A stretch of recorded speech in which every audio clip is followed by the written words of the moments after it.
are tuned into the Hell in a Cell review here on the Joe Cronin Show. So lock your ass in. Let's go. Shane McMahon is a fucking nutcase. Shane McMahon off the top of the cell. Kevin Owens threw a table off the side of the cell. They fought for minutes on top. Shane McMahon and Kevin Owens saved this pay-per-view tonight. This is the Joe Cronin Show. We're live tonight, not on the Joe Cronin Show YouTube channel, but on youtube.com/corruptedpodcast. And I am joined by the great Jake DeMarco. Jake, what's up? Holy shit! What a night, Joe! What a tremendous night!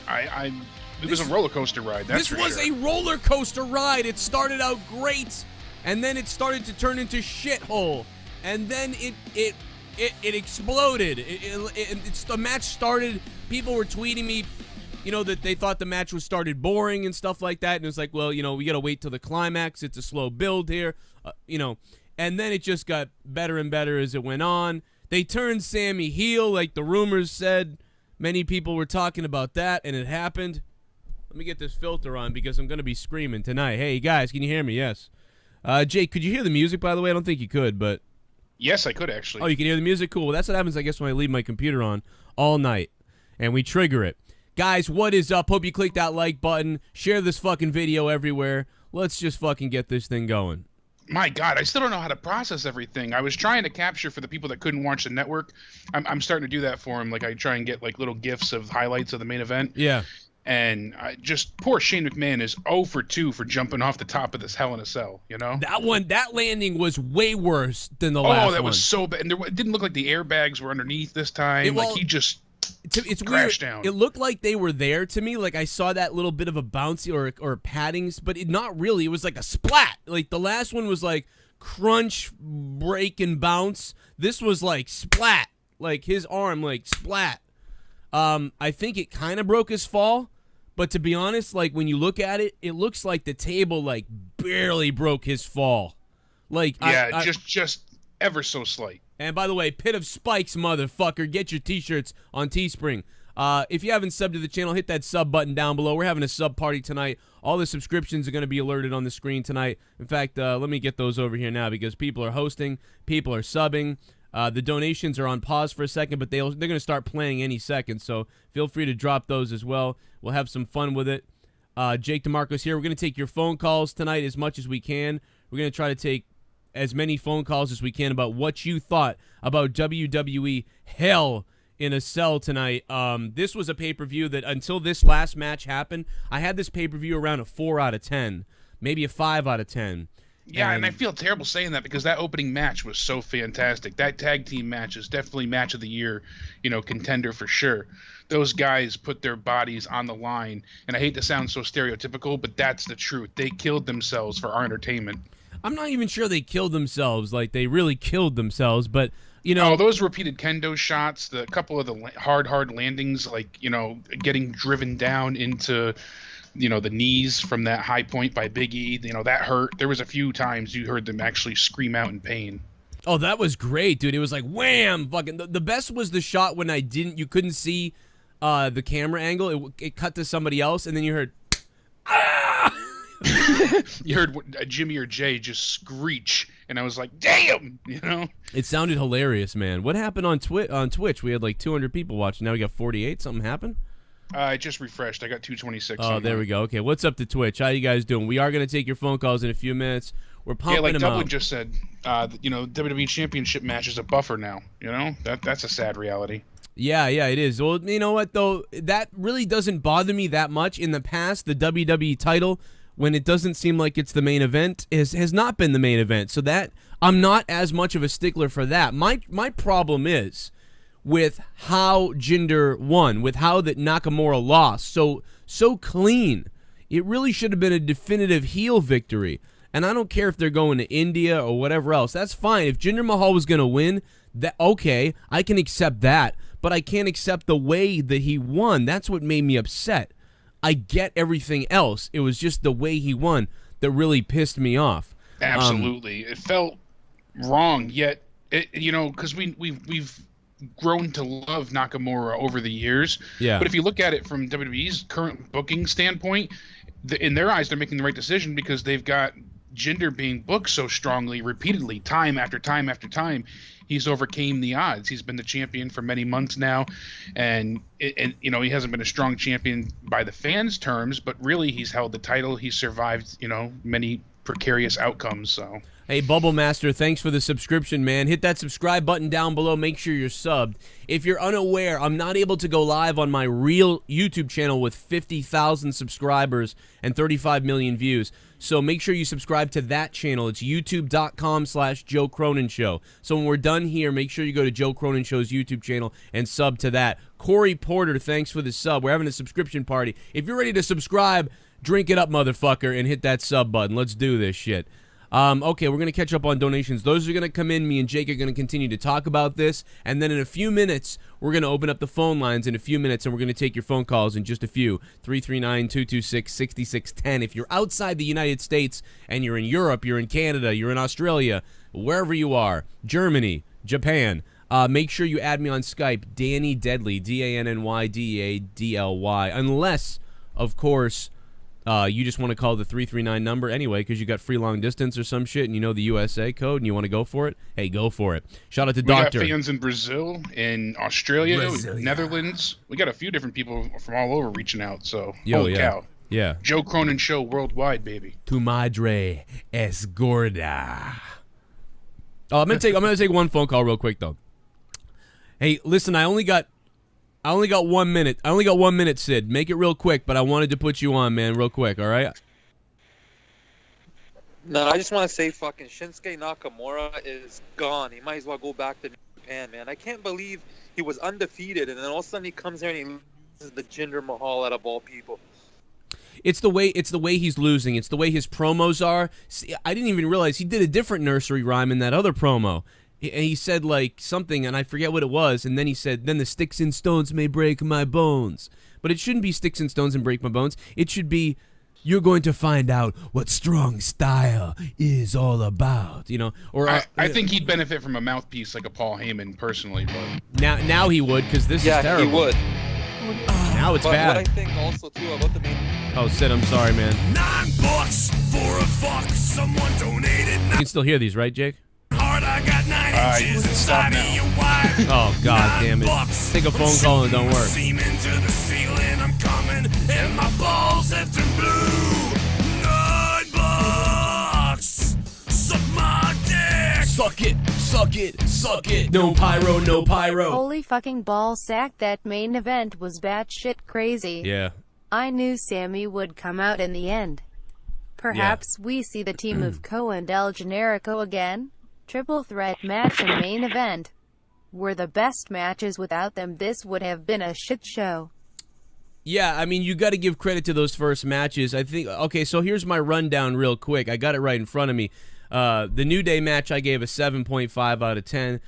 Triple threat match, a 7. Charlotte and Natty, I gave a 5. Rude and Ziggler, I gave a 4. Rusev and Orton, I gave a 3. Shinsuke and Jinder, I gave a 2. Because of how the match went and how it ended. I thought that was a piss-poor decision.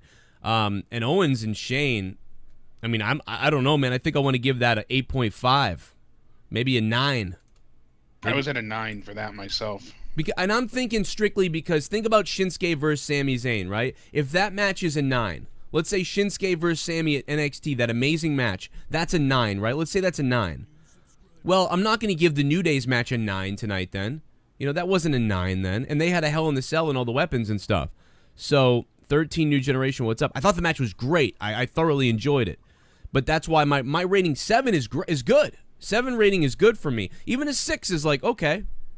Yeah, people get too used to having it have to be a 9 or a 10 to be good. Right. They get spoiled. Like, if you hear a 6, I'm like, oh, I'll have to check that out at some point. Other people are like, oh, that's a failure. I never want to catch it again. Yeah, absolutely. Hey, Bam Holmes, thanks for subscribing to the channel.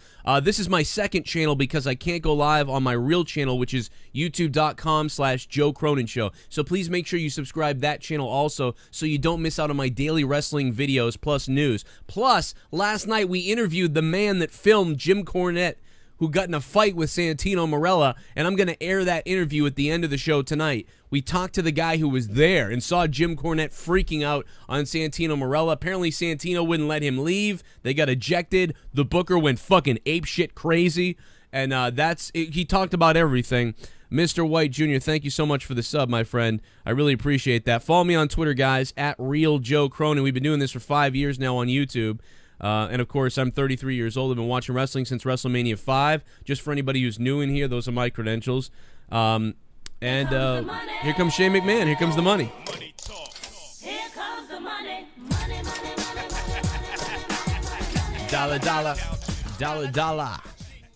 Thank you for the donations. Holy shit. I hope Shane is okay. The cell matches were really the only good matches tonight.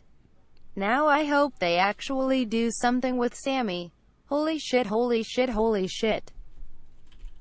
Holy shit, holy shit. Hey, man. Hey, Waymore. Waymore, thank you so much for the money, Waymore. Waymore, dropping it like it's motherfucking hot tonight. Waymore, you're a beast, brother. The cage matches were great. I just enjoyed the psychology of the triple threat match. I thought they had a nice, they did a pretty nice job, I thought, in the triple threat. It was short but sweet, I thought, and that's why I liked that as well. But Rusev and Orton was throwaway. Rusev and Orton was trash. I wish Ty had won just in that one moment. I didn't want him to win any other time. Not yet, anyways, but in that one moment where, AJ knocked him backwards, he landed on top of Baron Corbin, and the ref started to count the pinfall. Yeah. I think that could have told a great story had he won the title right then and there accidentally. But overall, it was a good match. Maybe, yeah, but mental wisdom, thanks for the sub. But, dude, Baron Corbin really needed this win. So he needed it bigger than ever. He gets the title. I thought the false finish was hilarious. The false, oopsie finish was hilarious. And right now the phone lines are jammed, so in a few minutes we will take calls for real. The Twitter is blowing up right now. Twitter is going insane. I told Nick, I was so mad at some point that I said I'd have sex with Nick Jackson from the Young Bucks. I'd first like to say subs on Twitch are half off, so go sub to Joe on Twitch. Wow, Online Persona, thank you for that plug. If you guys are watching me on Twitch right now, because we're live from YouTube and Twitch, subs are half off on Twitch. So if you sub to me for the $4.99, it's half off. And I still make money off that. So, yeah, I do appreciate that. If you want to sub me on Twitch, we're very, very close to being partnered with Twitch. I shout out to Twitch for that. Shout out to everybody else who's been supporting the show. But, yeah, I said, WWE's so bad, I'm going to have sex with Nick Jackson. And he responded to that, which is funny. Those two HIAC matches made this show way better than SS and NM. Sammy helping Co. That a twist. Yeah, that was a nice twist. It was something that people talked about happening, and they've sort of been flirting with it over the last month or 3 months, really. But here's my tweet to the Young Bucks. I'd rather have sex with Nick Jackson than watch more WWE. He wrote, what the fuck? Joe is God. Join his Patreon. Jake is a WESOMEE. Mellow Yellow. LNA self 4/10. I just couldn't get into it. Nah, I couldn't get into it. Well, no, I could get into it. I got into it. That last match really spiked me. It was a roller coaster tonight. Mellow Yellow, thank you, man. It was a roller coaster tonight. It really was. And I got to shout out to the Young Bucks. Shout out to my buddy Flip Gordon over there in Ring of Honor too. And of course, shout out to all my friends in Ring of Honor. Shout out to Vinny Marcellia, TK O'Ryan, and Matt Taven. And, of course, the Young Bucks and Flip Gordon. Love you guys, and I'm so proud of you. You're fucking kicking ass. And they've always been really nice guys and supportive, so I appreciate that. At Real Joe Cronin on Twitter if you guys want to chime in on the tweeting shit that's going on. Where are you with this pay-per-view? Because it was a roller coaster. I really don't know yet. I don't have, a final number. I keep going all over the place, and like you said, your numbers and mine were pretty similar. I keep going up and down, up and down. Honestly, the first match was fantastic. I really liked the way the tag match. They told a great story. Bit of a spot fest, but that's what you expect from Hell in a Cell. The cell doesn't feel special as it used to, so they really amped it up to make it feel like it was unique. What I want to happen, okay, and Diverse, thank you for the $1. Diverse, I think you might be right. What I'd like to happen is Sami Zayn is trying to win back Kevin's friendship, and then Kevin ends up beating the shit out of him and saying, you're pathetic. You're just pathetic. And, and Sammy's doing it, really trying to be his friend again and trying to, we've had so much history together, me and you, Kevin. you know, I wanted to do something to prove to you, like, what our friendship means, blah, blah, blah, blah, blah. And it'd be nice to me if Kevin pretended to be cool with it for, like, a week or two, and then he turned on Zayn, and Zayn and Sammy went into their biggest program yet in the WWE, and that takes the focus off Shane, gives Owens something to do, and gives everybody something to watch. That may not be where they're going. They may be going with their partners now, or their friends again, but... Yeah, but that, like you said, that'll clear up time until WrestleMania, because the set plan, as of right now anyways, is Kevin Owens versus Triple H. They're going to finish out this whole McMahon storyline with Triple H and Owens at Mania, which they have their own history as well, as we know. So I think that would be a good culmination. Kevin, I like it when they finish storylines out. So. I brought my sledgehammer, and I brought my shovel. Shit bomb. Imagine that. All right, here it comes. I was legit scared when they were on the cage. Yeah, man. I want to be entertained, but I don't want to see someone get hurt or killed. Holy shit. Yeah. The artist known as Honda Yamaha is officially buried 6/10. Movado, thank you for the $5 and becoming a $5 shit bum and supporting my channel, supporting my all the equipment, supporting my family, supporting my friends and the co-hosts and the people we have to pay to get on the show. I really appreciate that. Yeah, but Movado, I don't want to see Shane die either. Even me and Leah were sitting here like, Jesus Christ, like these guys both have. But I said to her when they were fighting on the cage, I said they're gonna make it look really good, tease everyone, then go off halfway off the cage. That's what I said. They go off halfway off the cage eventually, and then that happened, and I was like, called it, knew exactly what was gonna happen. But I didn't expect Shane to go back up and then jump off the fucking cage again. That was when not. That was a friggin' surprise and a half. That was when I realized that the WWE served me a cake and then fucking ice cream too. That was when I was like, oh my God, because I got the cake, I got the frosting, and when Shane went through that table, I went, holy fuck, and I didn't have to listen to... Super chat. Hey, Sarah Small, what's up, Sarah, with a super chat? Way to go, Corbin, and way to go, Sami Zayn. Nice fucking heel. right. I love it, Sarah. Thank you, Sarah, for the $2. You know you love it, Sarah. But at least I didn't have to listen to Michael Cole going, for the love of all mankind! I quoted that on Twitter. Where's my script? Where's my script? For the love of all mankind, off the top of the cage, Shane McMahon, Kevin Owens, beating the living shit out of each other! You know, whatever the hell, well, that wasn't what Michael Cole said. He just said, for the love of all mankind. Thank God I just have to keep asking myself. Yeah. Oh, go ahead, sorry. No, I was just going to say, thank God we had face fucker Tom Phillips, because he, you know, Tom Phillips was like a ghost this show. I can't even remember Tom Phillips speaking. He really sucks on the main roster. He's good, but he's like robotic. He, you know, managing everything. Great job, but you have no... He doesn't make an impression. There's no personality. There's no lasting impression. Corey Graves was a fucking all-star tonight. Corey Graves was fucking quoting Marilyn Manson, Antichrist Superstar, for Christ's sake, tonight. Kevin Owens was, Corey Graves was phenomenal on the mic tonight. Byron Saxon and Tom Phillips just go shower together because they were terrible. Let's not acted surprised that Jinder Mahal won. We all know what was gonna happen. I knew he was gonna win. I thought. USOs versus New Day was the match of the night. Listen, Online Persona, I love you. With Jinder Mahal going to India on this tour, you know, you pretty much thought he was gonna win. It's the way he won that I didn't like. That's what I didn't like, was the way he won. And this is classic WWE to put that match in a spot where it should have been, and it's kind of forgettable. And they knew that. Well, no one's going to remember this because, you know what, Shane's going to go off the fucking cage and shit, you know? Steel Venom, thanks for the sub. Yes, go Jake. Go Jake. Yeah, well, sadly, you know, I guess a good portion of the Indian fans aren't crazy about Jinder anyways. They were happier, you know, when the Great Khali returned. Which is just hilarious, but they're not even behind him, you know, his own people, quote unquote. Yeah, right. You know, Mustafa made a good question. He said, "Is this the first time Sami Zayn's been heel in his WWE career?" I think so. I don't think he's played anything but a face so far between NXT and main roster. Yeah, no, I don't. I think you're right, but I think it's gonna be. I feel like it's going to be misguided puppy love that they're going to do with Zayn. I think you're right. I didn't think of that angle until you brought it up. That makes sense. Originally, I thought that they were just going to rekindle their old friendship, but I like your angle better than what I was going with. I was more assuming that, hey, they'll go back to maybe the tag team thing, and especially since Owens is supposed to go to Raw soon. I mean, maybe they will go tag, but it's like it's just not in the character. They don't need a tag team right now.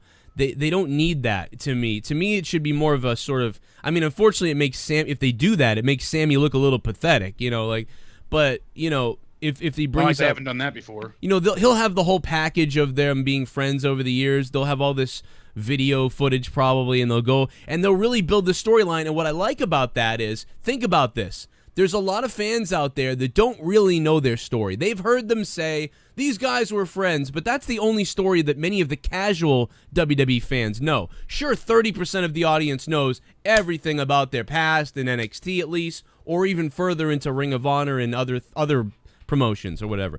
But this would really build their relationship over again. This is what WWE needed to do with American Alpha when they came up, was build their relationship. Yes. They didn't do that. So we're going to get a relationship builder here for the people that aren't quite caught up on what's been going on with these two. And then they'll turn into money, hopefully, because these guys have been money with each other for their whole careers. He might not even turn heel, really. I mean, That's what I mean. They could do this entirely where it's just him trying to salvage his best friend and bring him back to the light side, and then they end up feuding. This was Luke trying to regardless, so. save. This was Vader trying to save Luke. You know what I mean? Kind of. But it, almost as if Luke then said, "Well, f you though," you know. Fuck you, Pretty Darth. much, you know, Fuck you, it's all Dad. ass backwards, but Sandeep Singh, what's up, Mr. Singh? Thank you so much for the sub, and everybody watching around the world, wherever you're watching, India, Canada, Mexico, my friends in Puerto Rico. Hope you guys are doing better. Everybody around the whole entire world, and I got to give a shout out to, oh my God, Shell. Shell donated $100 in a super chat. It's gonna pop up soon. Shell, you are unbelievable right now. Shell is gone full fucking beast mode on this shit. You know what I mean? Wait till you see the donation pop up too. It's epic. Really? Yeah, it's funny. All right. Well, can you hear the? You know. Can you hear them anymore, or are they gone? Yeah, I heard them initially, and then we had the first caller, and it just stopped. So I imagine it'll come back. Can you hear this? Negative. All right. Well, hopefully they'll come back. Anyway, I'm sure it will. Shell, Yeah, so- unbelievable. All right. Yes. Can't believe the support. I sent her a message earlier. I said, what you did on Monetize This was insane. I'm having a shot for you, Shell, on a fucking pay-per-view review. I'm just doing this for Shell, though. Absolutely. This is amazing. Bring it All right. on. Beast mode, baby. All right. Go for it, Jake. What do you got next?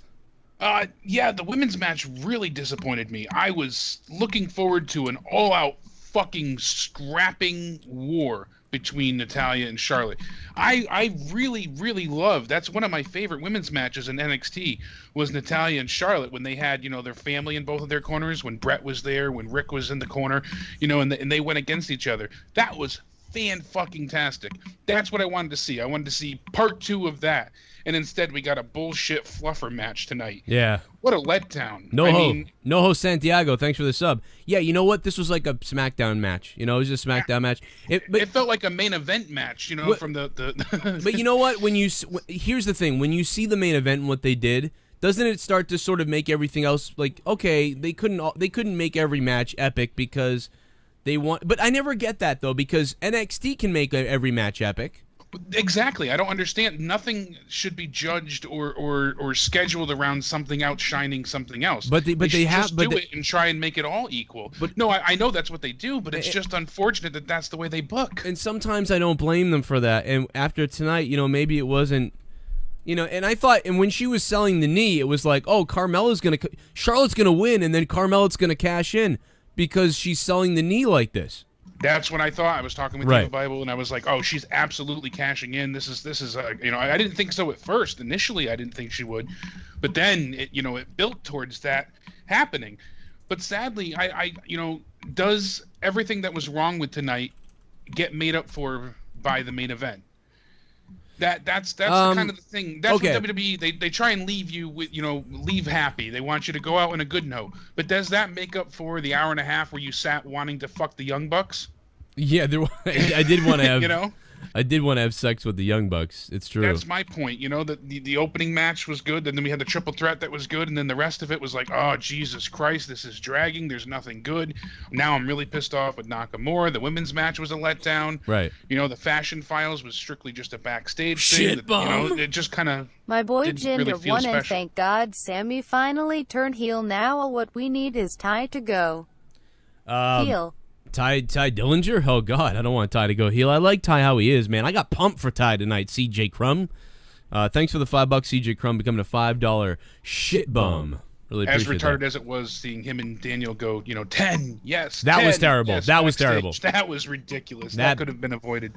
Oh my God, was that cringe? That was That full was on super fucking cheesy. It was awfully cringe.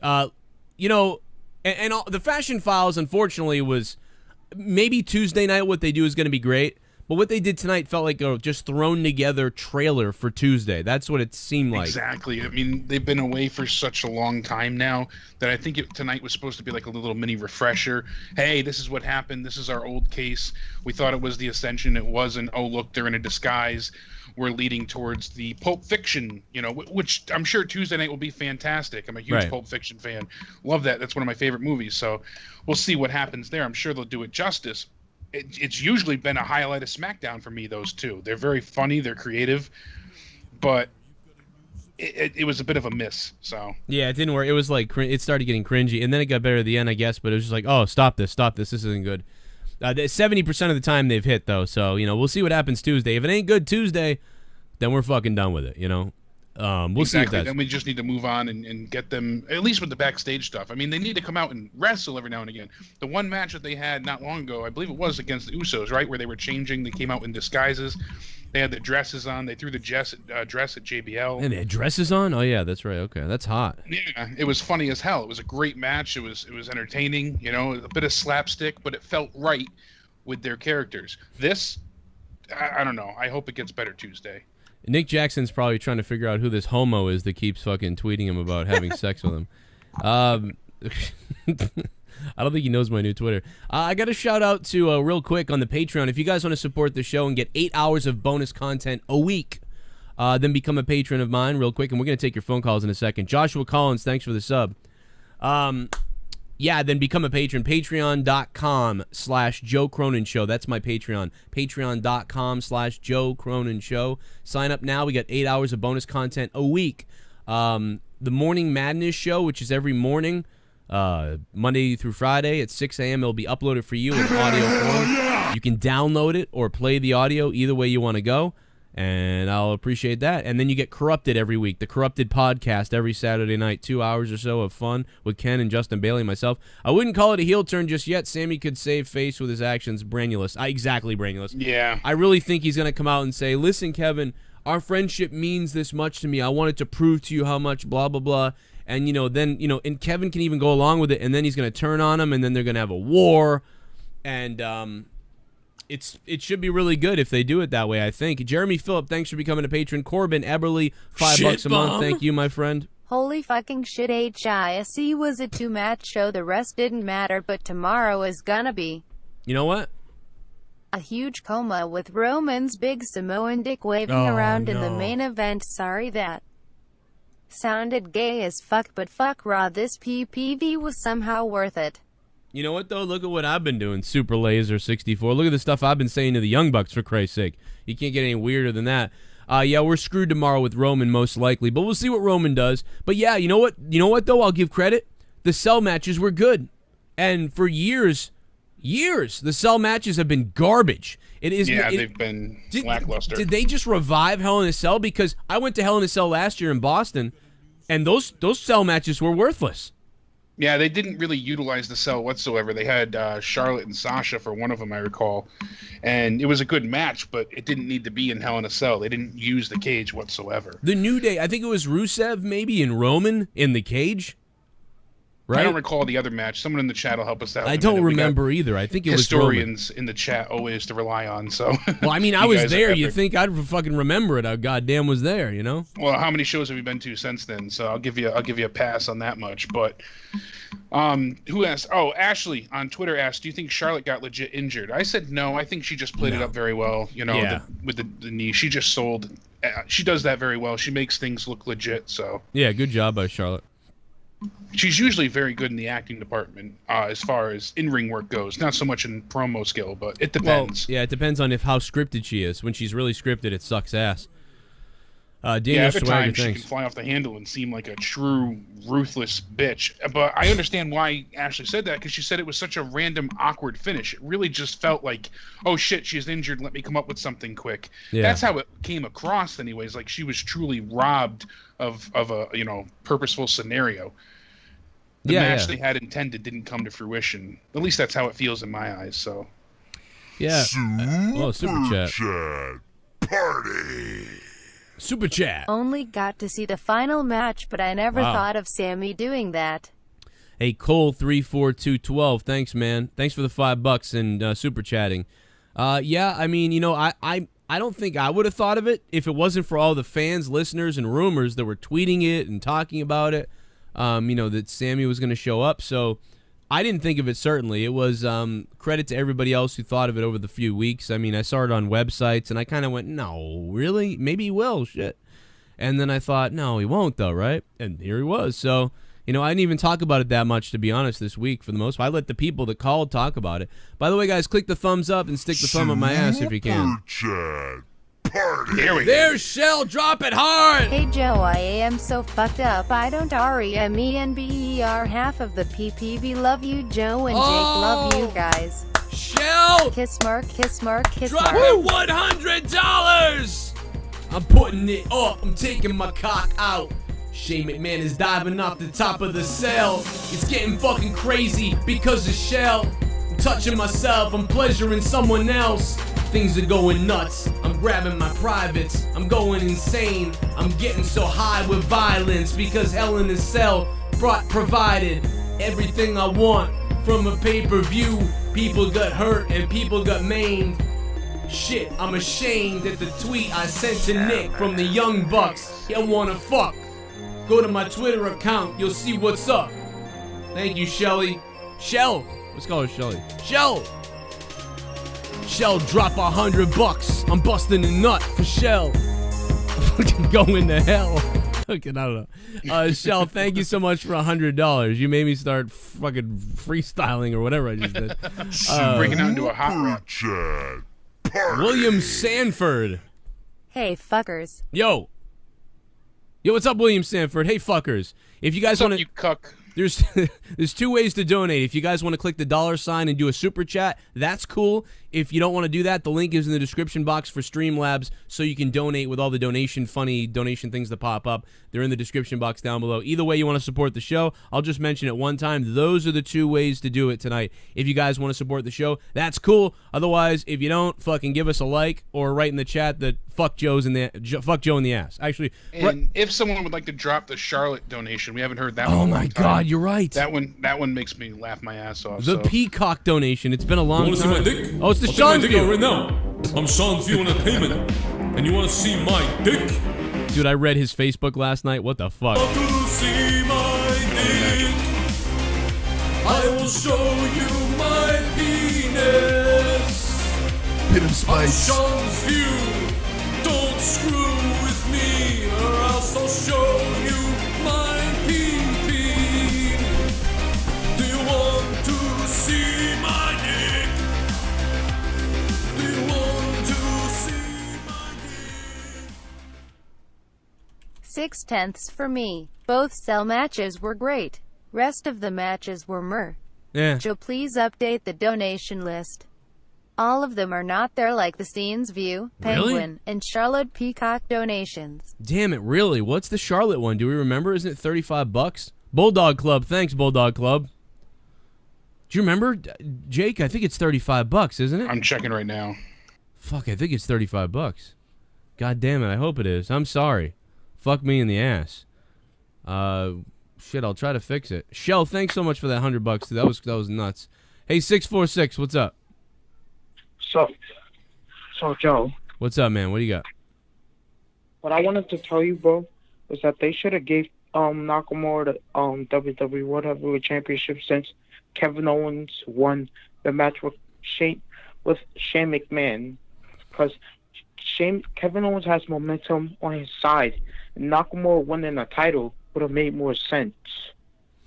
Well, you know, I think to them they were just like, we're going on an India tour, like, we're going to do this whole thing. I don't think they cared. They didn't care if it made any sense to anybody. I just don't think it made sense how he lost, because the way Nakamura lost to me makes him look really weak. That was dumb. Like, That was dumb, Nakamura, Joe.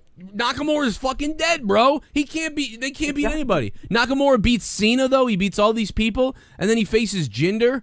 And then he can't beat Jinder. Yeah, like he beats two of the biggest stars in the company to date, Orton, Yeah. Cena, and loses to a jobber, basically somebody who looks like Nemesis from Resident Evil. Oh my God. You're right, 646. I mean, it's just bullshit, man. I mean, they made. Listen, Jinder can win. That's fine. Don't hinder the Jinder. But Jinder, the way he won is just fucking terrible. The Singh brothers should have like punched Nakamura in the balls like 3 times each, and then it would have been like, oh shit. But like the way he lost, it was just like, well, he just lost clean pretty much. He made a mistake and lost. That's what happened. He made a. I know that he could have won before that, and the Singh brothers interrupted. So like it's sort of whatever, but he basically then was in the ring one-on-one with Jinder, made a mistake, and then lost the match. Not good. Not good for Shinsuke, who sticks and stones may break my bones. My bones. When it he really could benefit from a mouthpiece. Like I said, not Paul Heyman per se, but someone like Paul Heyman, I think, would do him a great deal of justice. Can I do it one more time? Absolutely. This Sunday at WWE Hell in a Cell, you die.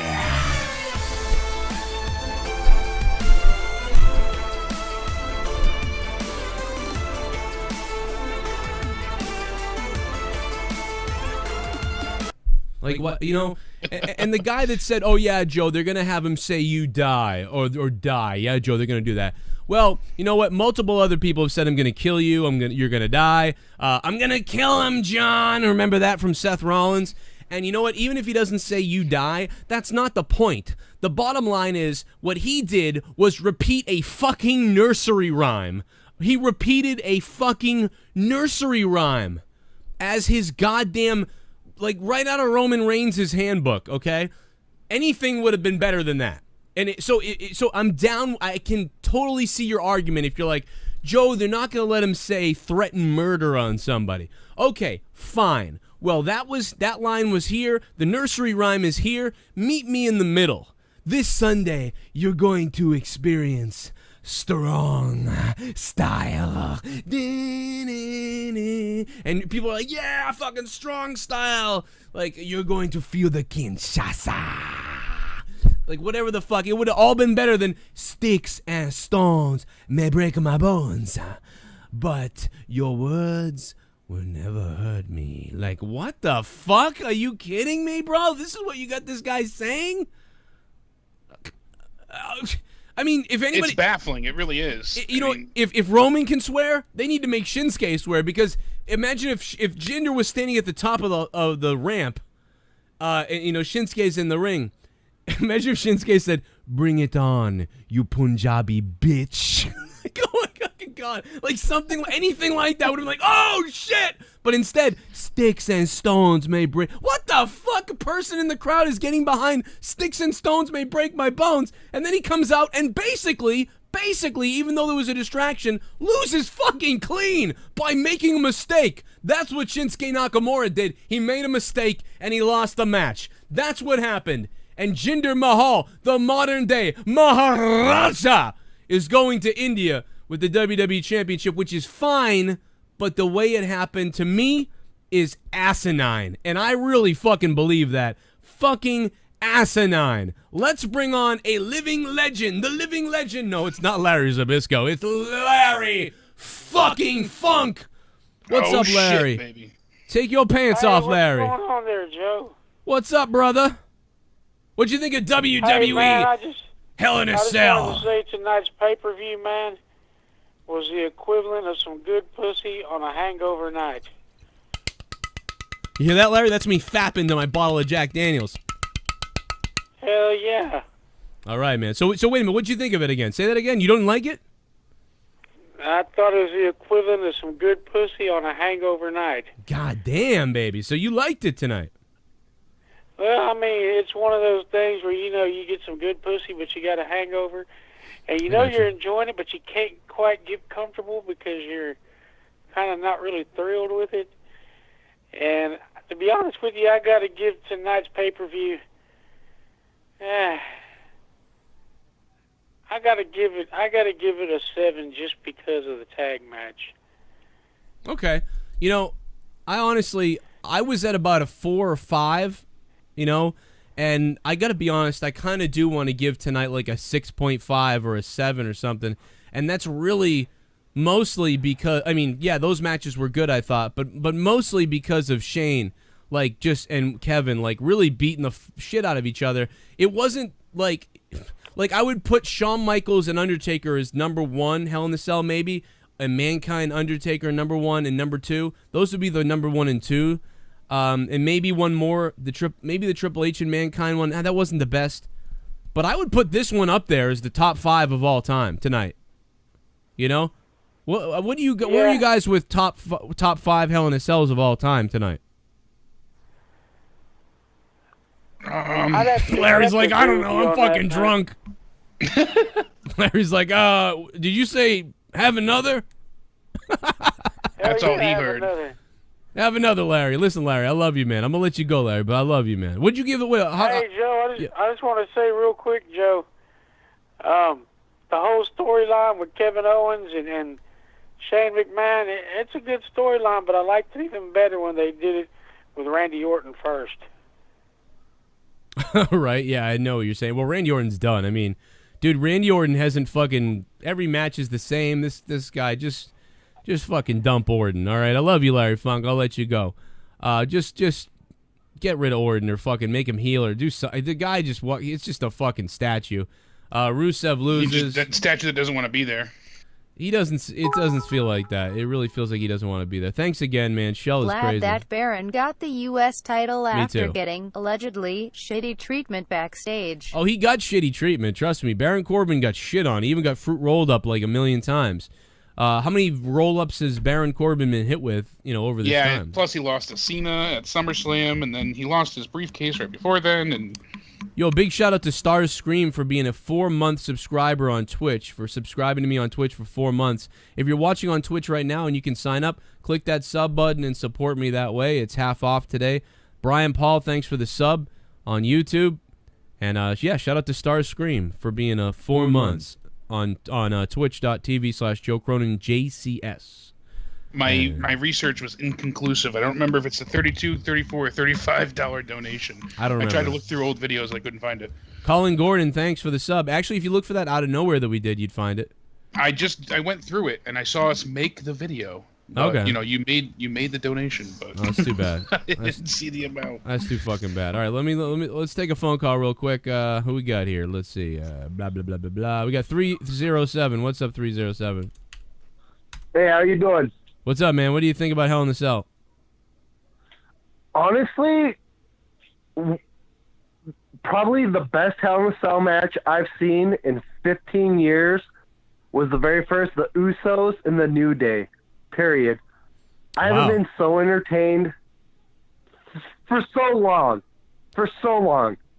I gotta say, I think those guys. Both matches were good. What's your opinion about it? Well, both matches were good, man. I think that the first one, they were different matches. The second one, the entire match itself wasn't the greatest. It was more about the spots and stuff. But the New Day's match, the New Days just kept going. It was one thing after another. It was nonstop action in there. They were both really good. I happen to enjoy when people put their fucking lives on the line, like when Shane did. So I like that match a little bit better just because of the build-up and the intensity. I was fucking nervous when they were on the top of the cell. But as a wrestling match, New Day and the Usos did a better wrestling match. Shane and Owens had the bigger, I think, more entertainment value. But either way, they were both really good. And you're right, they may be the top 5, top 6 Hell in the Cell matches ever, and I'm not kidding about that. Like that one. Don't you think like the Shane match? Like, I mean, we all know like the Shane match is going to the top of the cell. And don't get me wrong, that was a good match. But like, don't you think like that's what we're expecting now? Like, honestly, my opinion is the New Day. I've never been a big fan of them. They always come out all goofy, like having fun, and that's kind of the wrestling style. But tonight it was like more serious. It was like, hey, guess what? We're here to really F things up. Well, I would say that's and, the like, top. The Shane match was good, but that's I think the Shane match was kind of what I expected from a Shane match, and maybe even a little disappointed a little bit because I was expecting for Shane O'Mac, from what he's done, jump off the cell, hit an elbow, do his thing. Well, still a great wrestling match, but I think the New Day really stepped their game up tonight. No, this was one of their best matches ever tonight. But I mean, you know, I thought we got more out of Shane's match. I thought we were gonna get, you know, the fact that Kevin Owens went off half the cell through a table, and then Shane jumped off the top. We saw shooting star presses, you know, all that shit. You know, I thought they did a really pretty damn good job. I mean, short of whipping out some tacks, you know, I mean, maybe they could have used that too, but it was just, I thought it was pretty good, and I didn't expect two spots like that. I thought one thing would happen. I didn't think that Shane was going to jump off the cell again at, you know, not at WrestleMania, so. No, I don't think the roof was supposed to collapse. A few people had asked and said that as well. They commented saying, oh, it looked like the roof was supposed to collapse, but it didn't. I don't think that it was supposed to collapse. You nailed it. What I said to Leah was, because Leah was wondering that too, and I was, but I was saying, no, I said this when we were watching, in the middle of the match to Leah, I said, no, they're going to tease the fuck out of everyone to make everyone think, oh my God, ooh, ah, oh, is it going to break? Oh no. And then like when they realize that's not going to happen, like, oh shit. But then when Owens goes off, I said Owens is going to go off the half of the cage through a table, or they'll both go off through a table halfway down the cage. And when they do that, the people will pop for that. And they kind of did. They went like, oh, but then they realized, oh, that's all that's happening. Oh, okay. But, you know, I didn't expect him to go back up again. And when he went up to do that, then they were really fucking hot. So that whole, like, because they're never going to go through the cage again on purpose. Like, that thing was sealed. You could look around and see how sealed it was. Like, going through the cage is so fucking dangerous. Because if Mick Foley had landed the wrong way or caught the cage with a finger or tilted the wrong way, I mean, his neck is broken. It is really amazing that this guy was slammed through that thing and back body dropped through it once with Triple H. I mean, he got back body dropped. He could have gone straight down with no control and cracked his head open and killed him and been dead. And everyone thinks him going off the side of the cage, you know, off the top through the announce table was bad. Yeah. He said that was basically, you know, a tenth of the impact is him going through the top. Plus the chair landed and knocked his tooth, you know, through his nostril, and because the chair came down afterwards, hit him in the face, you know, worsening the concussion that he had. But even without the chair, it was bad. It was definitely like the more impactful of the two. Yeah, falls. The scarier thing was no doubt him going through the fucking cage, because you don't know what the hell is going to happen there. You can control yourself a little better. But man, Shane almost got messed up tonight. He went through that table quickly. There was if you were to slow up and compare the table landings of WrestleMania and this one, the WrestleMania one, I guarantee you that table crumbled slower. This one, it was like splat. He almost barely got blocked and saved by that table. I mean, I've rewatched the GIF a good, 10 times so far. I really, don't see the airbag moment. I mean, I see a little bit of like a poof on the bottom. But do you want to know why? I saw it. That? He went too far past the table, and he caught the edge of the table and moved the table. So when the table broke and smashed immediately, it smashed and went out. So it smashed and fell forward, missing and it did catch the airbags a little bit, but it missed it kind of. So the table slipped as it broke through and smacked the floor. So it missed the airbags. On the WrestleMania landing, he jumped off. He kind of came down at a 12-6 drop. This one had a little bit more of a slide to it. So he slid, hit that table, and smashed right into the floor. Where at WrestleMania, he hit the table and went straight down into the bump airbags. And that's why that landing was so much smoother than what just happened. So you got to fucking give it up for Shane McMahon. I don't know if his shoulder hurts him or if he got lucky and landed skipped off it the right way. But God damn it, this was way more scary tonight, believe it or not, than the WrestleMania landing because of the fact that he hit the table and slid it off that airbag spot, whereas at WrestleMania he went through it like a 12-6 almost, and it caught the full airbag acceptance, and definitely less of a shock. It was like shock absorbers weren't on tonight. That's what it looked like. Yeah, exactly. And Owens' table spot, Rick Badboy just said the same thing too, was fantastic. He really, fell quite nicely. Looked like it hurt quite a bit. Yeah. And all the people saying, oh, Jesus, he was afraid to go off the top. Well, no shit. No one wants to go off the top of the cell, but they were saving that for Shane. So It was all about teasing, yeah. And you know something? To be honest, I know Kevin Owens is a very agile guy, but I don't think Kevin would do right jumping off the top of that cell. Shane's got that very athletic sort of build, like where he bounces he's around. Weasley, he's scrappy. He floats through the air. So I relate myself to that a little bit. Like when I wrestled, I wasn't the best like wrestler technically, but I could take bumps everywhere and I wouldn't get hurt. I was like Gumby. I could flim and flam all over the place. I was like Gumby. So, Shane reminds me of that, like bouncing around. Not now. I'm out of shape now. If I did that, I'd probably get hurt. Now it's weird because back in the day, I used to bounce around.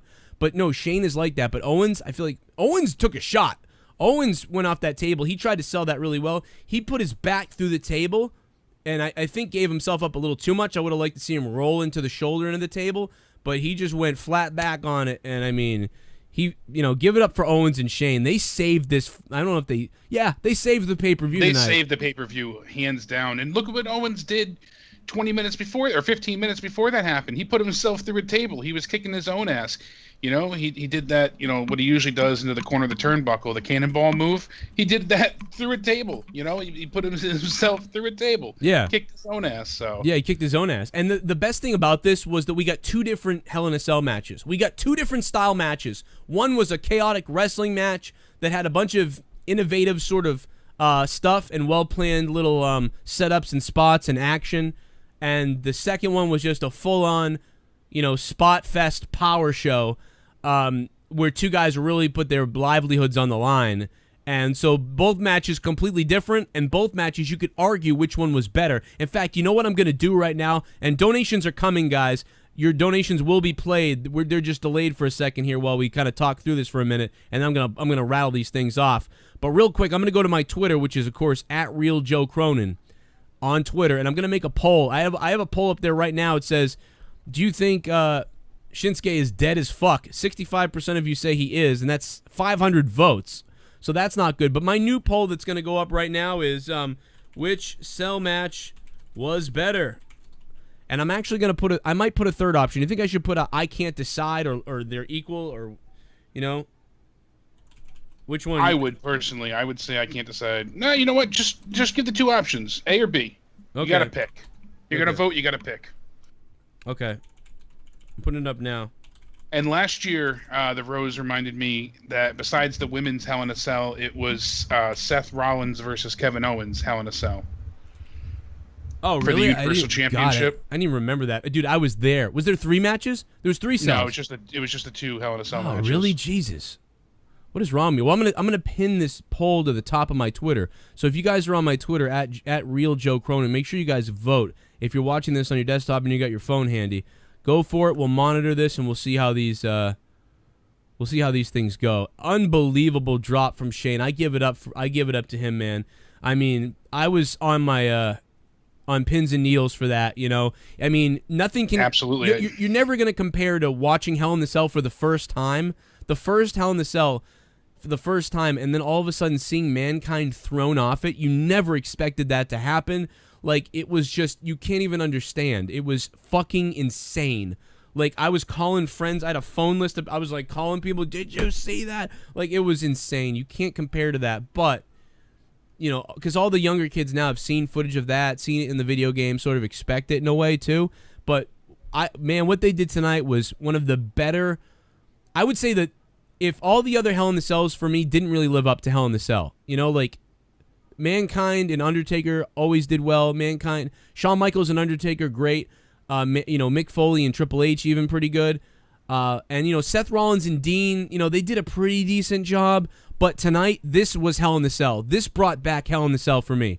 This was the first time in years, like he said, the caller said, 15, 17 years or something, that we've seen actual Hell in the Cell. That was close enough for me.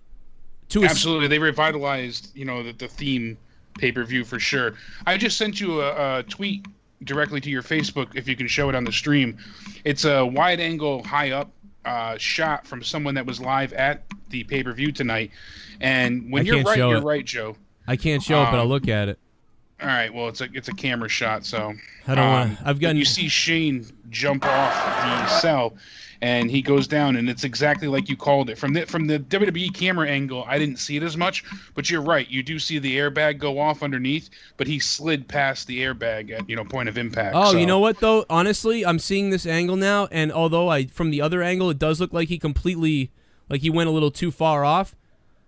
He does absorb the airbag here. He does absorb it. This shot shows you. It still hurts like a mother, I'm sure, but yeah, this was still in this shot. This was still a tougher landing than WrestleMania, but yeah, thank God, yeah, he did get the airbag there. The only thing that was awful was how he bounced off it, kind of. Actually, to be honest, he bounced a little more than you'd like, so it was actually different than I thought. Glad you sent me that. That's a whole different perspective on it.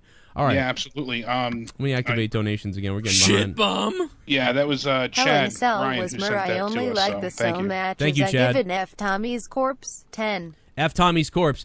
Hell in a Cell, man, I only like the cell matches. I give it F Tommy's Corpse out of 10. But Trey, you know what though, Trey? I'll take it only liking the cell matches. Because in the last 15, 16, 17 years, I thought the hell matches sucked. So tonight, I am happy to say that the cell matches were the best thing. Because they should be the best thing. Because they're the fucking gimmick. So, you did it, WWE. You actually did it.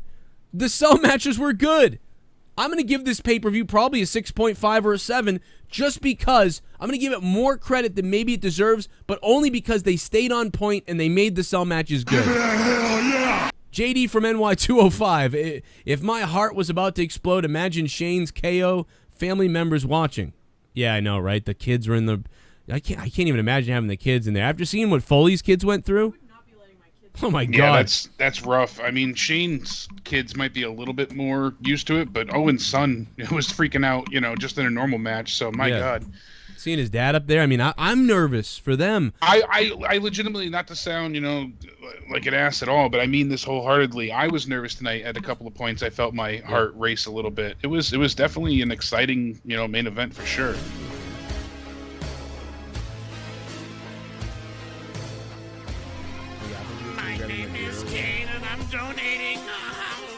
A million things. I love it. Here comes No Death. Hi, I'm Kevin Dunn, and I like it would. I can't stand Sushimura, so I had him lose clean to Jack off Mahal because he gives great head to my would. Oh my God, Jack Anyway, off I Mahal. haven't done hate anything creative and love penis. You know, the AIDS kind. What the fuck, No Death? No Death, thanks for the donation, or the jonation. No Death, you're the man. If you guys want my Pit of Spike shirt, of course, this is what RYBACK called me on his podcast. RYBACK said on his podcast, if you're unaware, that I should die in a pit of spikes. This was back around WrestleCon time. So we have the official t-shirt here. You like that, RYBACK? I made a t-shirt out of what you said, you fuck. Pit of spikes. I want Joe Cronin dead in a pit of spikes. If I was Vince McMahon, I would go to Joe Cronin's house and I would eat him out. I mean, I would kill him. I swear to God. Pit of spikes. Here it is. Pit of Spikes, available on Teespring. The link is on my Joe Cronin Show YouTube channel. Make sure you guys subscribe to my Real Wrestling channel, which is not this channel. It's my other channel. Sub to this channel, too, just like Jamie Morgan just did. What's up, Jamie? What the fuck is up? YouTube.com/Joe Cronin Show. Daily wrestling news, daily wrestling videos, hour-long podcasts, tons of news, tons of shit. We're live after every WWE event, and we'll be talking about Jim Cornette. Super Chat. Party. Yeah, thank you, Lee. Sammy and Owens should work for the belt. And Sammy stay heels and Owens turns face and Sammy wins title. Yeah, I would have Sammy chase the title to WrestleMania with Kevin Owens, eventually through as this feud just builds and grows and continues and goes until WrestleMania. Maybe, and Cole, thanks for the $10, Cole. Maybe they could start it at Royal Rumble. I thought that might be when this starts, but they're already going there now, so and maybe they'll do the cutesy thing that I was talking about earlier. Maybe they won't. Maybe it'll be more subterfuge. Maybe they'll fuck on a bed of roses. I will. That's possible too. You want to fuck me on a bed of roses? Did you say you listened to the RYBACK podcast? Did you say you listen to me, Jake DeMarco? You fuck. When I was in the WWE locker room, Vince McMahon made me wear diapers. Why did I have to wear fucking diapers? I am the goddamn RYBACK. Finish it. Finish it. And they did. They nibbled through my diaper until they got to my anus. All right? What is going on? Shell shock. Finish it. I'm sorry. Okay, I'm RYBACK's quite a spiteful motherfucker, huh? My God, he can't get over that diaper thing. Shell is drunk again, she says in the chat. What has Shell been doing? Yeah, she's dropping some more money too. So she said she's a bit schnockered from the Hell in a Cell drinking game. I added a few rules. I said every time they say, you know, pit of Wait, nobody told me about this. I would have been drinking. Center of destruction and all this shit. It was funny. You know, it's just you'd be drunk in seconds. So I'm sure she's just shit faced. F Tommy's corpse. F Tommy's corpse. Do you want to go to Corpus Christi? F Tommy's corpse in Corpus Christi. F Tommy's corpse in Corpus Christi. And fuck Cole Cabana. Aggie Agison, thanks very much for the sub. I appreciate that. Okay, so let me just, yeah, I mean, I had New Day. I gave their match a 7.5 or an 8, I think. Yeah, I gave it a 7. I gave New Day's match an 8, it looks like. Let me see. I'm at an 8.5 myself there. Okay. And I gave Owens and Shane an 8.5. So I gave them probably an 8.5 as well. I wanted to say 9. Yeah, my boy Jinder won. Dab on them haters. He made Shinsuke look like a fool. Yo, Meat Coons, thanks. What's up? What's up? Holy shit, there is a lot of screen in that game. The fuck? Let me check on the poll. Let's see how the poll's doing. Your donations are still coming in. Yeah, I said for starters, you take a shot every time an announcer says death-defying structure or the crowd chants, "This is awesome." So. Jesus. All right. You've been drunk pretty quick. It's really close, guys. It is really close. 53% to 47%. And damn. Wow, 182 now, still 53%. But it didn't change with an extra 20 votes. God damn it, man. Shane is winning. Shane and Owens is winning, but barely winning. Phenomenal stuff. Here's my reaction live to the cell. Oh my god! Oh my god! I was more jacked than I was at WrestleMania, to be honest. Like when Shane went off for WrestleMania, I went, holy shit. But then it was like, okay. Like it was weird. Like I felt like I should have been more excited at WrestleMania than I was. But tonight, for some reason, I was way more marking out. And I think that I gotta believe that's because there was a story this time. Yeah, well, maybe that, or yeah, that. It made no sense for Shane to fight the Undertaker. No, I thought I really think that part of it was, yeah, the story, but part of it was also the match. The psychology in the match was better. Yeah, this one definitely had a crescendo effect to it. It built up nicely, and as where the only gratifying portion of that match with the Undertaker was Shane leaping off the top. As where this, even if we didn't have that, it still would have been a great match. Yeah, everything else was good in building towards this. The teasing on the top of the cage. Undertaker wasn't able to do all those things.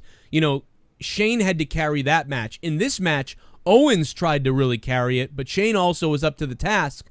So you got a building ladder. You got to crawl to the top. And like, I'm not trying to be, no pun intended, it was like a crawl to the top of ejaculation, where Undertaker was like, okay, what's going to happen? Oh, my God, he jumped off the cell. This was... Undertaker, they barely attacked each other. Then they finally made it outside of the cage, and then Shane climbed up, and he jumped off the top. At least tonight, I mean, look at all the moves that were performed just on the top of the cage. That was death-defying in its own right. You had the pop-up powerbomb on the top, Shane's flurry of punches and the clotheslines. They were teetering against the edge at certain points. You didn't know if the roof was going to collapse. Even before that, in the beginning, like I said, Owens putting himself through a table. Then you had them fighting on the outside. The pop-up powerbomb, I believe it was, onto the steel steps. Like there were so many points in this match that were noteworthy and pretty incredible, especially when you figure that Shane is the epitome of a part-time wrestler. Well, he's a once-timer at this point. Once a year he shows up to get his ass kicked. Tell me, let's talk real quick about the ones that weren't so good real quick. Let's just quickly touch on Rusev and Orton and Rude and Ziggler. absolutely. All right. Bobby Roode and Dolph Ziggler, we didn't really get into too much, but I wasn't really thrilled with this match.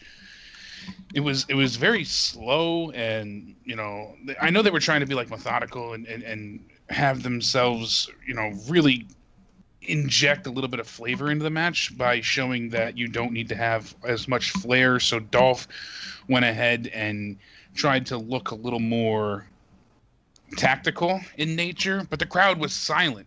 Unless Bobby actually went for his, like mark out moments of, the crowd chanting glorious and whatnot. It was, kind of made him look like a bit of a douche, and he's got a ton of charisma. I like Bobby Roode, but I prefer him in the heel role, and it didn't do much for anybody. The crowd was all hyped for his entrance, and I appreciate what they did with Dolph coming out with no music whatsoever. It was just a tough spot for them to be in. We saw things going well in the beginning of the night, and then it was such a slow burn from there. Everybody's waiting for the main event. You really just wanted it to be done and get over with. I know it's not the last we've seen from these two either. But besides the fans popping for Bobby Roode's entrance and a couple of times where they chanted along with him to say glorious and whatnot, they didn't care about the outcome of the match nor what happened. I feel like it just drolled and dragged on, kind of like me here. So we also, got to bring up the triple threat match. I like the triple threat. I like the fact that Ty Dillinger was added to the match. They each served a unique purpose in the match tonight. They really worked their ass off. I like having one man down at ringside while you have the other two fighting each other. I even enjoyed the way it started off, where you had Styles and Dillinger working to take out Baron Corbin. Corbin's trying to get out to the outside. He rolls out and, tries to get away. So the faces go ahead. They chase the heel. Works well. There was a good amount of selling too. It was Corbin's turn to sell in the middle while Styles and Dillinger faced off, and you got the crowd hyped with a small 10 count for Ty for a little bit. Then you see Styles set up for the Styles Clash, but Dillinger avoided both attempts to get them rolling back to the outside. Dillinger breaks it up, and Baron Corbin gets knocked down. You get the Pele kick on Dillinger, who then fell onto Corbin and gets a near fall, almost a 3 count. I was kind of hoping he did win. I mentioned that earlier. I think it would have been a cool story to be an accidental champion, but from there we saw a 450 splash. I honestly thought they were going to do that, and I was not a fan of that. I went, oh no, he's going to win the title all because of a goofy accident. I was like, no. And then when they kicked out, I went, oh man, what a great I thought it was a great false finish though. It was a great false finish, but I don't know. I guess now in hindsight, maybe, but I still think I would have enjoyed it. Yeah, I got you. It can go either way. Neither one is right or wrong. I just felt that way. Yeah, no, that's what you preferred. I'm glad we don't agree, but I do like how it ended because I like what we're gonna get from here. A lot of people are saying that. Oh, do you think we're gonna see AJ go for the title now? The actual WWE Championship. I think that he's gonna stay in a feud with Baron Corbin at this point. I don't think he's going to go near the WWE Championship or Jinder Mahal for a little while anyways. What do you think? Yeah, shit. I mean, I think they need to move AJ off, but I think he's going to get another match. I just don't know what they're going to do. He at least has to get his rematch. And then I think it could be Ty and Baron Corbin fighting for the mid-card title. Have them go for the U.S. Championship and have AJ take on Jinder Mahal and then win the title.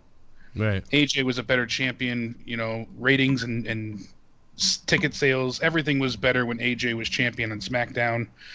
So hopefully we get to that point again. I was saying while you were gone about, the Bobby Roode match. It was just very slow, methodical. The pace was poor. The fans didn't really give much of a shit about who won the match or what happened in the match. They just were kind of over for Bobby Roode's entrance.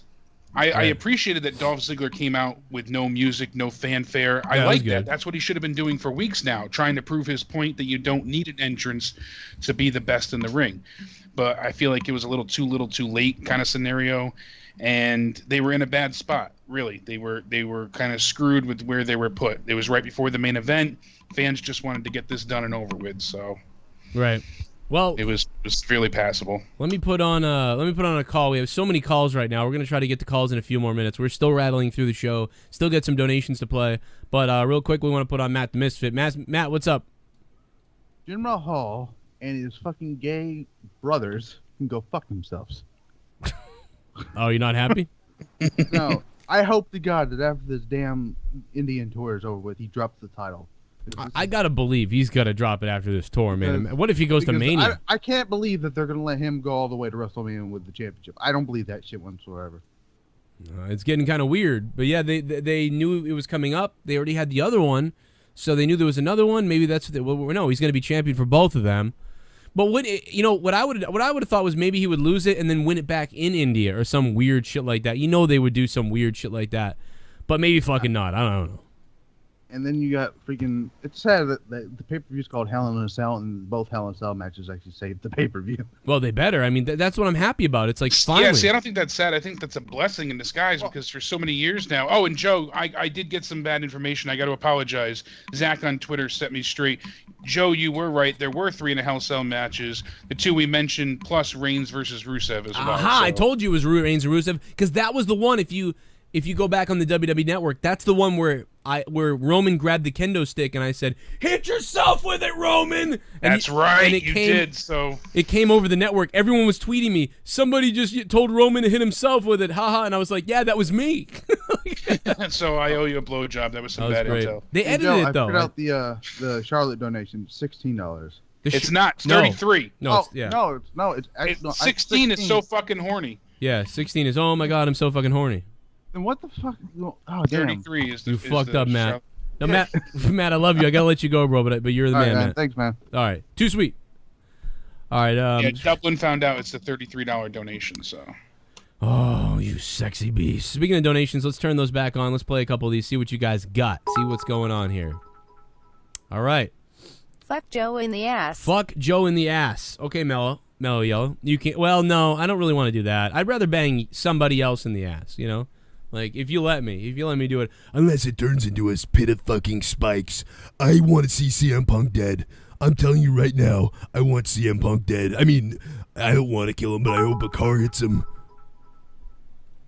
Kiss by the Rose. Thanks, Mellow Yellow. You fucking crazy bastard.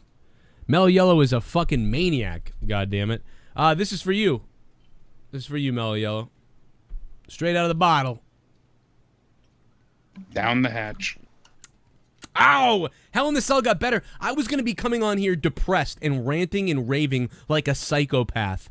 And I knew that there was a potential for that main event to save things, maybe, but it wasn't looking good based on what they did to Shinsuke Nakamura. And that's still a problem. That's a major issue, what they did to him tonight. But I don't want to disrespect what Shane and Owens did tonight, so I'm talking about the positives more. But what they did to Nakamura is fucking asinine, okay? It really is a tragedy, but look at what they've given us with him so far. The only thing notable is that he beat John Cena. The rest of the time, nothing. $9 for a fuck. Someone donated 9. I'm getting hard. I got 9 inches inside of your wife. $9. I'm shooting my semen to the ceiling. I'm coming, and my balls have turned blue. $9. Suck my dick. I don't think they will go with the friendship angle. No. It was already done with Cole and Jericho. Remember that Shane disrespected Sammy before when he tried to warn him about Cole. You're right. You might be onto something, Schleppy. Yeah. Good call, Schleppy, with the Nueve. Thank you very much, man. I appreciate that shit, Schleppy. By the way, Schleppy, you're a beast, man. Thank you for all the support all week. You've been killing it all week here, Schleppy. Absolutely. Schleppy's always the man. So you my C word, Schleppy. And he's my N word. Schleppy is my C word. That means you're my cunt. What's up? I was gonna say he's my nice guy, but what's up to all the yuppies out there? Tommy NC 2010 said all my listeners were a bunch of fucking yuppies. If I could quote him, he said, "Fucking yuppies." Whatever that means. Whatever I was that feeling means. like shit Friday night, so I didn't catch a lot of monetize this yet. But I woke up to a flurry of tweets Saturday morning saying, "Did you see the freak out?" And boy, oh boy, was that entertaining, huh? I blame That's all Bailey. I'm gonna say. I blame Yeah. Bailey and Leah for going in hard. Stars scream. Oh no, that's Stars cream. Stars cream 415 just subscribed to me on Twitch. Thank you so much, Stars cream, for the subscription. I really appreciate that. Look at that little star. Don't you want to just fuck that thing in the mouth? I do. Absolutely. Watch it dance on my dick. We're letting you guys' donations pop in here before we continue. And when that's done, we're going to take those calls again. And we're going to hear from everybody we can and open up the phone lines in about, I don't know, let's take about 10, 15 minutes here. But yeah, Shane Owens, I gave it an 8.5. Shinsuke's match a 2. Rusev and Orton a 3. Rude and Ziggler a 4. Natty and Charlotte a 5. AJ Styles triple threat match I gave a 7. There it is! Hey!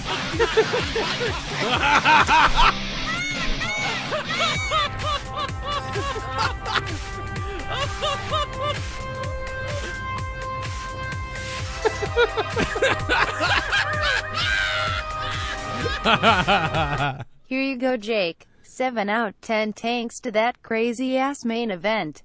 Ooh, Justin McNeil coming through with the Charlotte Peacock donation. Hey, she was wearing the peacock outfit kind of tonight. Did you notice that on her bra?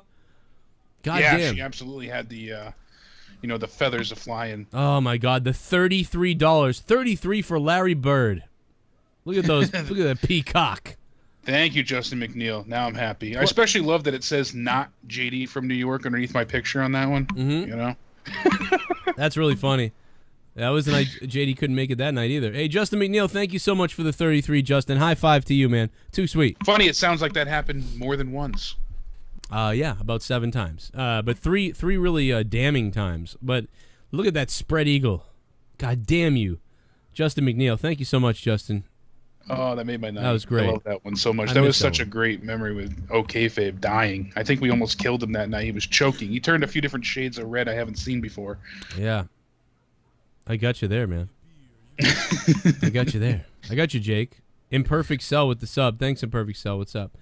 Yeah. No, I would say Shell's saying that she can't remember half the pay-per-view. It's like, I can't remember blame half her. of it. As long as you remember the beginning and the end, I think you're good to go. Yeah, 33 is also Jason Veritek, isn't it? Or is that 34? I don't remember. No, 33, I think. Yeah, I don't know. I'm a Boston guy. What can I say?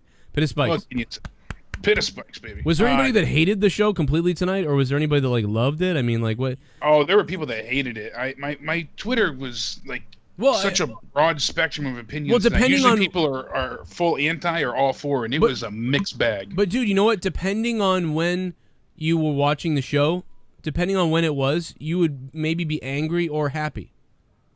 Like it really depends. That's very true, because there was a few points where I was just like, fuck it, and I put on the Star Wars Battlefront 2 beta. I was messing around with that. Speaking of which, Matt the Misfit said the new Star Wars trailer tomorrow. Oh, Star Wars trailer tomorrow. Yeah, Monday Night Football, Episode right? 8. My name is Kane and I'm donating. That is Kane. WWE wonders why there is low attendance at little every WWE event. It's making me lose my love for wrestling. Yeah, Trey. I mean, I can definitely understand that. It's going downhill. It's been going downhill. What I'll say is, I'll tell you what, if that main event didn't deliver tonight, Tuesday's ratings would have been really bad, I think. That really might have saved a lot of people tonight. I really think so. As bad as Jinder is and shit. No Santiago. No I never Santiago. planned to donate, but you deserve every dollar. Thank you for all your content. Wow. HIAC sad about Nakalal. This is a joke. Expressionless, expressionless, expressionless. Thank you, Santiago, man. I really, really thank you, man. I thank you for, I know what it's like when I've donated to people before, too, and I'm like, I can't believe I'm doing this. But I really, really thank you for that. That means a lot to me. That's very nice of you. Somebody who doesn't normally donate to pick up your credit card or PayPal or whatever you did and to drop $5 of your hard-earned money just for that, for the entertainment. Fucking thank you, man. I really appreciate that. You guys are amazing, and I can't even believe it. This last week was nuts. Slappy Fez, falls count anywhere and count stops when Owens' foot on the rope. Glad Sammy turned heel to save that. Yeah, Slappy, I tweeted that out when it happened. I said, what the fuck? It's no holds barred. There's falls count anywhere, and this dude puts his fucking foot on the rope, and they stop the count. I couldn't even believe it. I was like, what? And they've been doing this all the time, where it's like, there's a rope break in a falls count anywhere match. This is not. Yeah, they acknowledged it, which I'm happy they Graves did. Graves saved everything tonight. Absolutely, he did, because he's like, oh, in the heat of the moment, the referee got excited, and with everything going on, but no, they shouldn't have broken up the fall there. But no, great job, Corey Graves, great job, because that's exactly what I would have said. I would have been like, he's caught up in the moment, guys. The referee didn't even realize it, and he actually broke the thing up, and so did the wrestlers. Didn't even argue it. So that's how I caught up everybody in the matches right now. This is crazy. We're at Hell in the Cell right now. And then you just keep skipping over. I mean, I thought $100. Holy shit! Holy It's shit! What the fuck? donation time, mo fuck boy. Oh, give me some of that sex. Make me fucking wet. Give me some of that sex. Shell. OMG, Joe and Jake, I am so fucking drunk I can't remember half the PPVLMFAO. Love you guys. Oh, Shell, you fucking crazy person. Shell, beers for you, another $100. Shell has dropped $200 on this review tonight. Shell, you're from heaven. Plus, everything would monetize this, and god damn. Oh my god. Thank you so much. Jesus. She put a whole fucking paycheck and made me wet. I went crazy, started breaking stuff, had to fret. Hell in the Cell was nuts as fuck. Shane McMahon's hips might be shit out of luck. He broke his arm, broke his hips, broke something else, heard something rip. And then fucking Sami Zayn showed up and hit the shit with Kevin Owens sucking his dick in the back shower room, trying to get back with it. Two Canadian cocksuckers who come down from the north, ready to give each other's poles out before divorce. Come on. Shell dropped $100. Going to hell. My name is Kane. And Thank I'm you, Shell. donating It's Kane. It's gotta be Kane. Sup, fellas. Sup? Give PPV 5 out 10. I can't stand New Day. So glad they lost titles. Hope Kai gets belt at TLC. Maybe now since AJ loses, he can be in WWE champion contention. Yeah, I got The Shane and Owens match best of the night. Hashtag for Tommy's corpses. F Tommy's corpse. Thank you so much, Shell, and thank you to Kalel Bama. Kalel Bama, you're on. I get you. Kalel Bama is a little bit harsher on it than... I'm surprised I'm not being harsher on the show, to be honest, right now. I really am. Vincent HB. Thank you so much for that subscription. Shell, thank you. That's the thing. I agree with you. I don't want to be negative, though. Someone's like... they were joking with me before on Twitter. But they were calling me Debbie Downer. They're like, oh, you could survive a plane crash and then still bitch, And it's like, I get it, but I don't want to be negative. I really don't. I truly don't. It's just that it's hard not to be at times. You want what's better. Oh shit.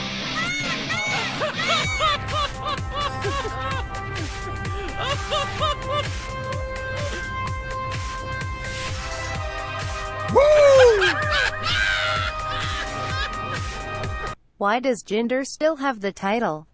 I have heard the people in India do not even like him.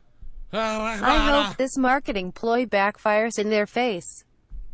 It doesn't seem like it's going well. They're going to try it one more time, and if it don't work this time, then that is it. JP Baker, 91. Mr. Baker, thank you so much for gracing us with the $33 donation, JP Baker. Yeah, if it doesn't work this time around, it is like pushing Roman Reigns in America then. It's like... But even worse if they push Jinder Mahal, the modern-day Maharaja in India, and these people don't fall in love with him or these people don't like him. But, these people are so... India, a lot of times India really falls for the faces. Like, they love Roman Reigns. Even though many of the Americans are booing him, they love a lot... Not all of them, but a lot of them love Reigns. So Cena first, then Reigns. They fall behind the faces. So. But so it's no surprise that they don't like Jinder. They're not just gonna like Jinder because he's their fucking. He looks like them, and he's saying he's Indian. Yeah, he's part of their culture, quote unquote. They're being marks. They're doing what they're supposed to do. Really, They truly fall for kayfabe. You know, they believe a lot of it's real. Yeah, many of the and people. And that's not there. being stereotypical. I mean, we've seen it. We've spoken with people. We've done interviews. We've talked to people directly. We've had Indian people on the show that know it's fake and that aren't like that, but there's a large majority of them that do think it's real, or that at least have more. Go to the WWE, Facebook page. Yeah, that's all you need to know. Sad to say, it's the truth. Sexy Shell. Hello in the chat, and Joe is sexy. Oh yeah, Mellow Yellow. You want some of this? You want some of this D? You want some of this D? You want me to step in the ring and give you some of this D? Because I will. I'll step in the ring. I'll make Shane horny. I'll step in the ring. I'll make you horny. And the fact of the matter is, tonight I turn Nick from the Young Bucks on. Okay, listen. I got a wife. I got kids, but I know you flinched a little bit down there, Nick. If you know what I'm talking about. He is the perfect pin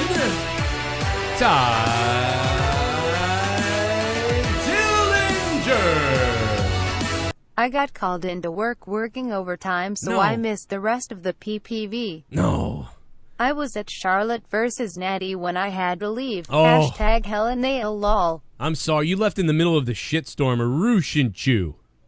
Aru, I'm sorry, bro, because the last match was good. It was great. So it's too bad you missed the main event, because that really sealed the deal for this show. It went from what seemingly a failure with a really good match. One really good match and one other decent match, pretty much turning into a flop, but was rescued. It was unbelievable. It was like watching people have sex on the Titanic, then the Titanic sinking, and then the movie ended, and you never get to see the people get rescued. That's what it was like. I don't know. That was a terrible analogy, but you know what I mean. It was just like it would have been incomplete. Yeah, you'd never find out who the killer is. What in the Scream. fuck with that analogy? I just say analogies on purpose because they It's don't like make the guy any that sense. sells shovels and umbrellas, Joe. Hell in a Cell 2016 had 3 Hell in a Cell matches. See, no, Santiago, thank you, man. I was there, goddammit. I was at Hell in the Cell. I was in the front row. If you watch Hell in the Cell 2016, you'll see me and Leah. Wrong. Sasha Banks almost landed in our laps. Wrong. Never happened. There were 3 matches there. Yeah, There was only 2, Joe. You're lying. WWE was trying to erase me out of their pay-per-view. Fake news. God damn it. Fake news. It ain't fake, motherfucker. The only thing fake is Sean's View's dick. Okay? Okay. Let me see where we're at with donations. I don't want to fucking hate on the show. I don't want it to be, Debbie Downer. I don't want to hate it, but no, I don't want to be Debbie Downer either. I want it to do better. Like you summed it up perfectly the other day. When things are going well, you've got more viewers, more people are interested in the product. Not only is the show doing better, but people are just enjoying it that much more. That's what I want to see. I want to see, the product succeed, but I also want to be entertained. I don't want to just have, lackluster bullshit that we applaud. Well, Robert Hall, thanks for the $1 super chat, man. I appreciate that. Yeah, I don't want stuff that I just say. Yeah, because you know what? Again, like I said, if that main event didn't happen, I would have came on here and ripped this show. I would have said, yeah, this would have been probably a 3. I would have given this a 3 out of 10 or a 4 out of 10, and I would have ripped the show, and I would have said New Day had the only good match, really. Null Death You Day Man. R. You the man. Everybody in the chat, right? Dicks up for your mother. And hit the like button. If you guys want to click that like button, see if we can get 400 likes. I don't know. Let's go check on the poll, too, by the way. Let's see how this fucking poll is doing. Which match was better? Shane McMahon and Owens or New Day? Oh, shit. Oh, shit. Shake that ass.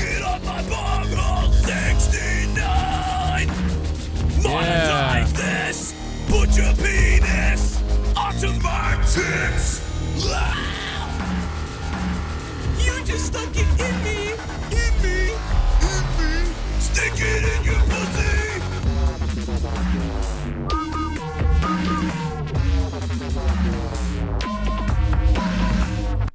Let's see how delayed the donations are. Joe, please consider my monetize this seasonal completions IDM EDU about. Donation submitted at 12:37. Oh, nice, Bulldog Club. Yeah, I like your seasonal ideas. I'm taking a look at it. We'll think about what we can do to incorporate that. I like it, Bulldog Club. And yeah, your donation was about 30 minutes ago. So yeah, that's how far we're behind on donations right now. And the phone calls are lit up right now. There's like 70 people on hold. or not even on hold, just calling because we don't have a hold button. So, but let me, Ryan Cook, thanks for the sub, my friend.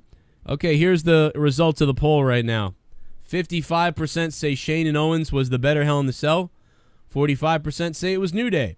361 votes have come in.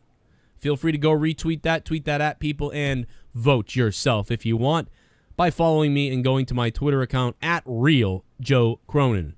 Make sure you guys also sub my real YouTube channel, youtube.com/Joe Cronin Show. Oh, shit. Domp Dangle. What's up? Did you see Shane's, I don't know, dick no sell, cunt no sell? He had a no, did he no sell something? Not that I saw. Dom Dangle, man, thanks for the donation and for being a badass. But I don't know his no sell. I don't know. I don't know what word got blanked. I think for some reason the word cunt is blanked out. I don't know why, but no, I didn't see his cunt no sell. Maybe it's because I said the C word earlier. You never know. The C word, cunt. One match doesn't save a pay-per-view, says Sleeping Angels on Twitter. Yeah, but there was more than one match. There was the New Day, there was the last match, and even AJ Styles' match was decent. And I thought they were kind of creative with some of the other stuff they did. But the Shinsuke thing was, like, damn near, like, enraging to have to go through. So, I mean, was there anything else that you really hated, Jake? I don't know if the donation's coming in, but... I really didn't like the Bobby Roode match. Well, that was just a filler waste, yeah. Both HIAC matches were great in their own way, like you said, Joe. The best part of Jindor's match was it gave me a chance to take a shit. F Tommy's corpse. Thanks, Gorilla Strong. The best part of Jindor's match, it gave me a chance to take a shit. Thanks, Gorilla Strong. Appreciate the $5. Yeah, I mean, you figure Nakamura and Bobby Roode have a lot in common right now with the way they're being booked. They're pretty much just an entrance. Yeah. That the fans are getting behind. There's not much more content or consistency with them, and I'm afraid, Joe. Yeah, I am truly scared at this point with the way he was treated tonight. I'm laying in bed and got the match skins thanks to Shell. She donated so much and every $20 is a shot. I'm fucking 27 shots deep and pizza tastes amazing right now. Oh, what's up, Con, man? Thank you very much. I'm glad you had shots and pizza tonight, my friend.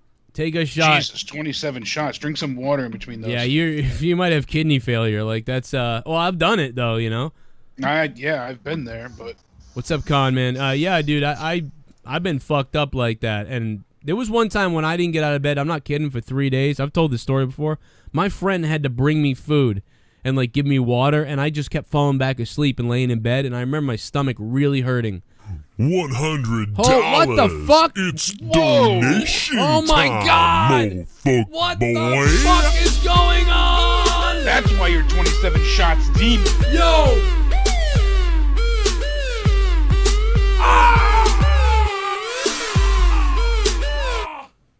I love you, Joe and Jake. I can't believe it! Oh my god, Shell has dropped another $100 on the Joe Cronin Show. Going deep, going long. He's very long. Shell, come on. Yo, I give it up for Shell. Cast me a spell. I'm gonna fucking drink this Jack Daniels till I go to hell. JD from New York fucks his cats. How about that? That motherfucker is whack. I drink the alcohol, go straight to my nutsack. Watch my dick fall, then watch it rise up and bust the nut inside of your mom's asshole, that filthy ass fucking slut. Here's a fucking drink for your mom, cause of pink in the stink. Put my fist inside, it's a rink like an ice skating rink. My dick skates around and shoots it upside of her asshole because it's brown. I'm getting fucking nuts like Shane McMahon, jumping off the Hell in a Cell, beating him up with anything that I can. Sami Zayn tried to save him from pain, but it didn't. Before he hit the fucking ring, Shane McMahon went through the fucking table like splat, and Michael Cole wasn't there to fuck up that.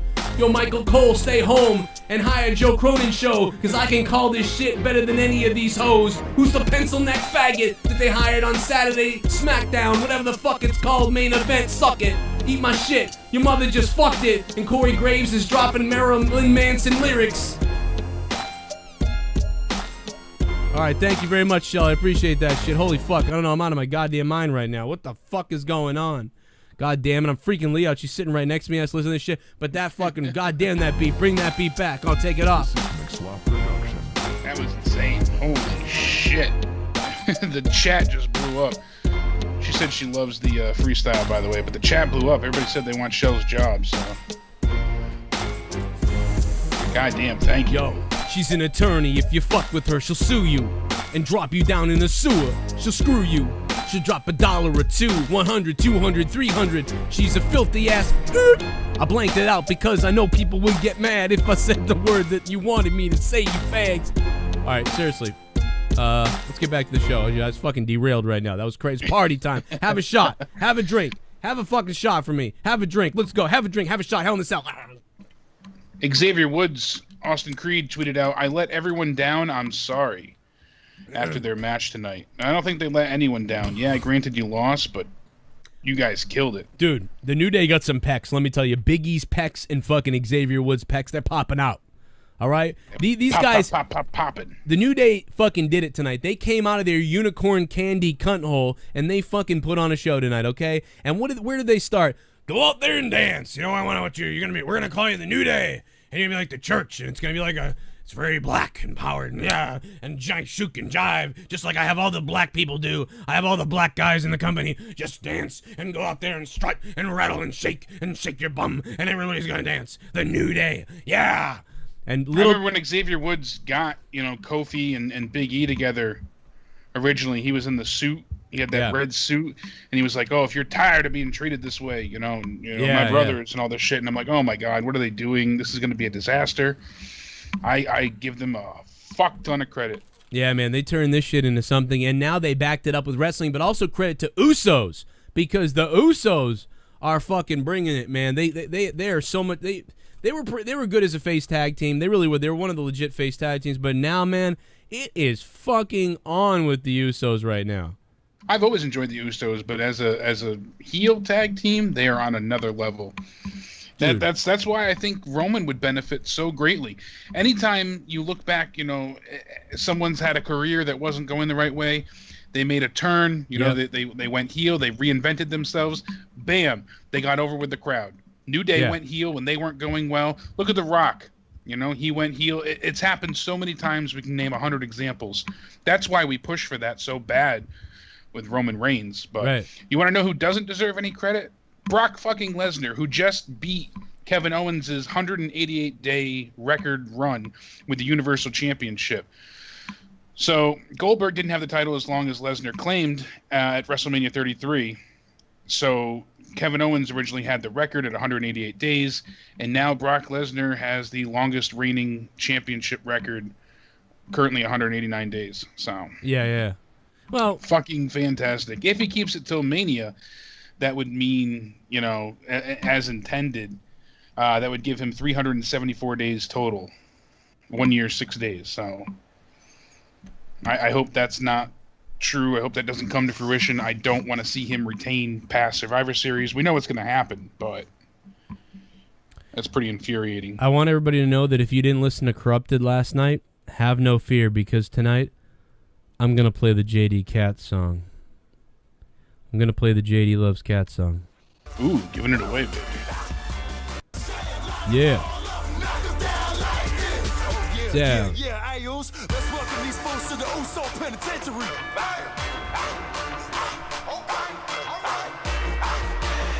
Oh, yeah. Ayos. Hey, let's get it, Us. It's not paranoia. It's the Usos. I don't know what I just did. Oh! Let's go, They want it! I'm just kidding. I'm fired up right now. Let's let those donations play these things up again. Man, Shell, thank you, Shell. Shell dropping $300 tonight. What the fuck?